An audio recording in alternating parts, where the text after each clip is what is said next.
Hi friends, today's second business standard editorial is titled Misguided Strategy. In this news piece, the editorial is being critical of a new scheme introduced by Andhra Pradesh government in which Andhra Pradesh is planning to offer incentives to encourage families to have more children.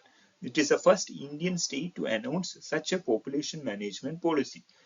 The editorial says that it has many problems in such a scheme offered by the government, which we will see as we go on. But before we go into this, it is important to understand what is a TFR in the context of what we are going to discuss. TFR, or total fertility rate, is the total number of children a woman is expected to have over her lifetime. There is also something called ASFR, age specific fertility rate.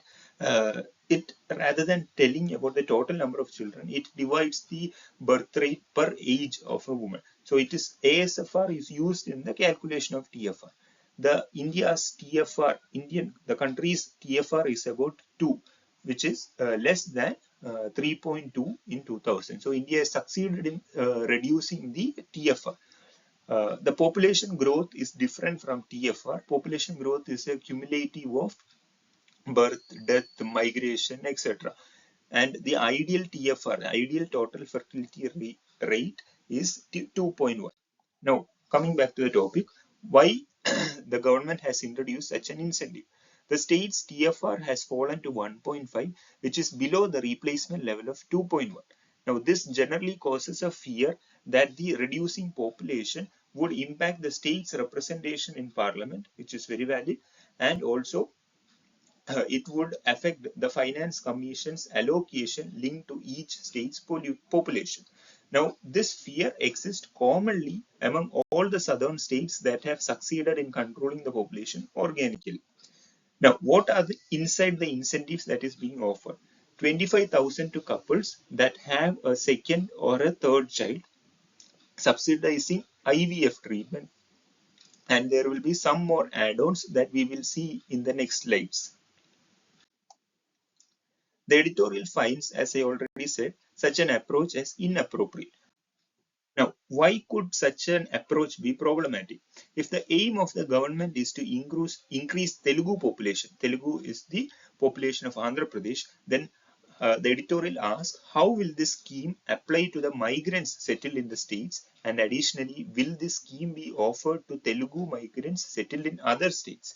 If the answer is yes, then it could be discriminatory in a pluralistic country like India. Although there is no harm in reversing a declining population, if such an move is focused on ethnicity based, then it could encourage similar moves from other states also. The states instead could have encouraged people from other states to migrate to Andhra Pradesh by focusing on its accessibility or income generation capacity or whatever, and that would have solved the problem.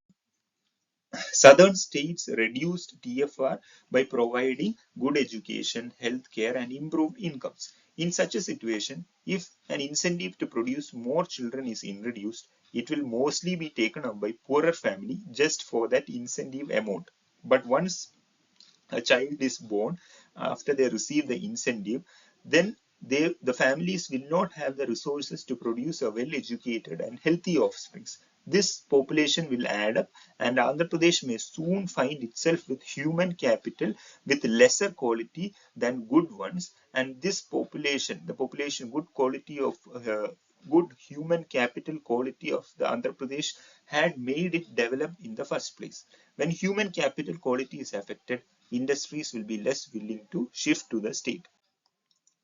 The government sensed such a problem. That is why it is offering an additional add-on to the incentives, like 1,000 monthly nutrition support for the third child up to 5 years, solving the health issue, and free education in government institution for the second and third child up to the age of 18 years, thereby trying to solve the education issue.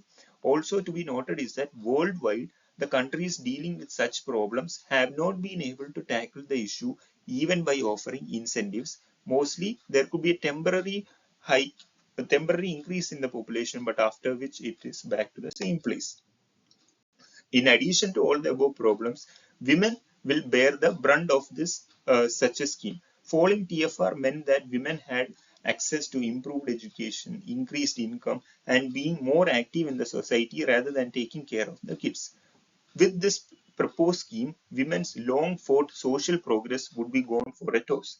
So, in summary, the government should try other methods to increase the population of the state before moving to such incentive based solutions. Thank you.